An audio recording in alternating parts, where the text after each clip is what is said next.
Hello friends, super magic રસોઈમાં મિત્રો હું આપનું સ્વાગત કરું છું।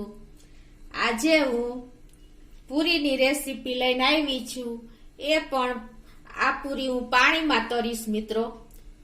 તમને નવાઈ લાગશે પણ તમે છેલ્લે સુધી મારો વિડીયો જોજો અને તમને મારો વિડીયો ગમે તો લાઈક કરજો, શેર કરજો અને સબસ્ક્રાઇબ કરવાનું તો ભૂલતા જ નહીં। તો મિત્રો પૂરી બનાવવા માટે મેં ઘઉંનો લોટ લીધો છે, આ 1 કપ, અને દહીં લીધું છે, મીઠું છે, પાણી છે। આપણે આમાં બિલકુલ ટીપુય તેલનો ઉપયોગ કરતા નથી। તો હવે આપણે પૂરી બનાવવાનું ચાલુ કરીએ મિત્રો। તો અમે 1 કપ લોટ લીધો છે ને, એમાં આપણે 1 ટીસ્પૂન જેવું આપણે મીઠું નાખી દેશું અને 2 ટેબલ સ્પૂન જેવું આપણે દહીં નાખશું મિત્રો। દહીંના હિસાબે આપણી પૂરી એકદમ, તમને નવાઈ લાગશે કે પૂરીમાં દહીં, પણ આ દહીંના હિસાબે આપણી પૂરી એકદમ સોફ્ટ થાય છે અને આપણે તેલનો તો ઉપયોગ કરવાનો જ નથી મિત્રો। હું તમને આ પૂરી પાણીમાં તરીને બતાવીશ, એટલે તમે સિક્રેટ રાખું છું હું, તમે છેલ્લે સુધી મારો વિડીયો જોજો। હવે આપણે આ લોટ એકદમ થોડો કઠણ બાંધવાનો છે, એટલે આ રીતે આપણે પાણી એડ કરતા જઈશું અને આપણે જે પૂરીનો લોટ બાંધીને એ રીતે કઠણ લોટ બાંધી લેશું। તો મિત્રો જો આપણો લોટ બંધાઈ ગયો છે, હવે આને આપણે 10 થી 15 મિનિટ ઢાંકીને રેસ્ટ આપી દેશું। તો મિત્રો જો 15 મિનિટ થઈ ગઈ આપણે લોટ બાંધ્યો એને, હવે એને આપણે એકદમ સરસ આ રીતે કરી લેશું। આ રીતે જો મિત્રો આપણો લોટ પણ સરસ કઠણ બાંધ્યો છે અને સરસ થઈ ગયો છે। હવે આપણે જેવડી પૂરી કરવી હોય એ પ્રમાણે આપણે લુવા કરી લેશું આ રીતે।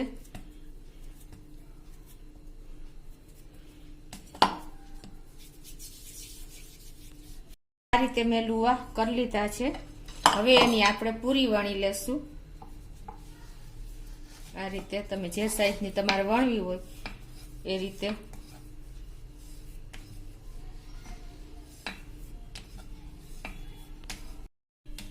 તો મિત્રો જો આ રીતે મેં બધી પૂરી વણી લીધી છે। આપણે આ પૂરીને પાણીમાં આપણે તરવાની છે, તો એના માટે હું ગેસ ઓન કરીને એમાં આપણે પાણી નાખશું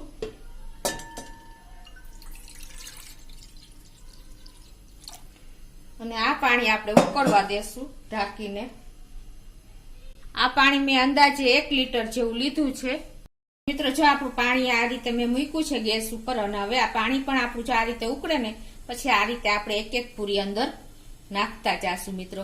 અને આપણી પૂરી ઉપર આવે ને ત્યારે આપણે એને લેવાની છે, એટલે આ પૂરી ઉપર આવતા 1 થી 1.5 મિનિટ થશે મિત્રો। તમે જોઈ શકો છો કે આપણી પૂરી ઉપર આવતી જાય છે, એટલે 1 થી 1.5 મિનિટમાં આપણી પૂરી આ રીતે પાણીમાં એકદમ સરસ સ્ટીમ થઈ જશે। તો મિત્રો જો આપણી 1 થી 1.5 મિનિટ થઈ ગઈ છે અને આપણી પૂરી પણ જો ઉપર આવી ગઈ છે મિત્રો, તમે જોઈ શકો છો આ રીતે। તમે એ રીતે હું બીજી પૂરી પણ નાખી દઉં છું। ટૂંકમાં આપણે ઉપર પૂરી આવતા 1.5 મિનિટ સુધી આપણે આને આવી રીતે પાણીમાં બોઇલ કરવાની છે। 1.5 મિનિટમાં ઇઝીલી તમારી પૂરી બધી ઉપર આવતી જશે અને આ રીતે આપણે ઉપર આવે ને એ પૂરી આ રીતે આપણે લેતા જાશું।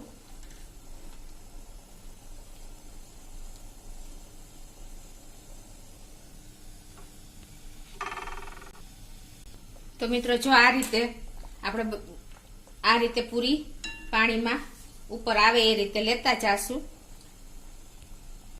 પાણી આપણે પૂરી બોઇલ કરીને એ જ પાણીમાં આપણે આ રીતે, હું તમને બીજી પ્રોસીજર પણ બતાવી દઉં। એમાં આ રીતે આપણે કાણાવાળી ચાયણી કે કોઈ પણ વાસણ હોય ને, જારો લોટ ચાળવાનો કાંઈ પણ મૂકી દેવાનું, અને એની માથે પણ તમારે આ બીજી પ્રોસીજર બીજી રીતે પણ તમને બતાવી દઉં। એમાં પણ આ રીતે તમારે પૂરી મૂકી દેવાની આ રીતે, જેટલી આવે એટલી, અને આ રીતે પણ તમારે એને 2 થી 3 મિનિટ સ્ટીમ કરવાની છે, આ રીતે ઢાંકી દેવાની। તો મિત્રો જો આપણે સ્ટીમ કરવા મૂકી પૂરીને અને 3 મિનિટ થઈ ગઈ છે અને આપણી પૂરી પણ જો સરસ સ્ટીમ થઈ ગઈ છે. હવે આપણે ગેસ બંધ કરી દેશું અને એને આપણે ઠંડી કરી લેશું આ રીતે પ્લેટમાં કાઢીને.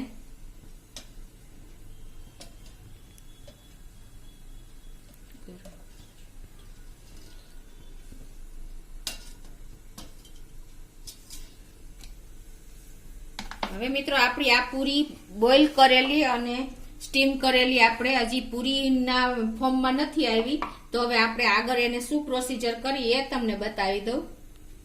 તો મિત્રો હવે આપણે આ પૂરી પણ જો ઠંડી થઈ ગઈ છે અને હવે આને આપણે રોસ્ટ કરવાની છે મિત્રો, ફ્રાય નથી કરવાની. તો એના માટે શું કરવાનું, જો આપણે એર ફ્રાયર હોય ને તો એર ફ્રાયરમાં કરવાની, જો પણ ઘણા પાસે એર ફ્રાયર નથી હોતું એટલે હું તમને આ બીજી પ્રોસીજર બતાવું છું. એમાં આપણે જો એક વાસણ લેવાનું, પેન લેવાનું અને એમાં આપણે મીઠું કે રેતી જે હોય એ આમ પાથરી દેવાનું અને ગેસની ફ્લેમ ફૂલ રાખવાની અને એની ઉપર આ તમારે આ રીતે જારીવાળું વાસણ મૂકી દેવાનું. મિત્રો તમે જોઈ શકો છો આ રીતે સેટ કરી દેવાની. કાણાવાળું વાસણ હોય ને, તમારી પાસે ઢોકળિયું હોય કે હાંડવાનું કુકર હોય, એમાં આપણે ગમે એમાં આપણે મૂકી શકીએ છીએ, પણ નીચે આપણે ખાસ ધ્યાન રાખવાનું કે રેતી કે મીઠું પાથરી દેવાનું, આપણે જેમ કેક કે બેક કરી છીએ ને એ રીતે. પછી આપણે જે આ પૂરી આપણે સ્ટીમ કરી છે ને એ આ સીધી નહીં મૂકતા, એને આવી રીતે ઊંધી મૂકી દેવાની.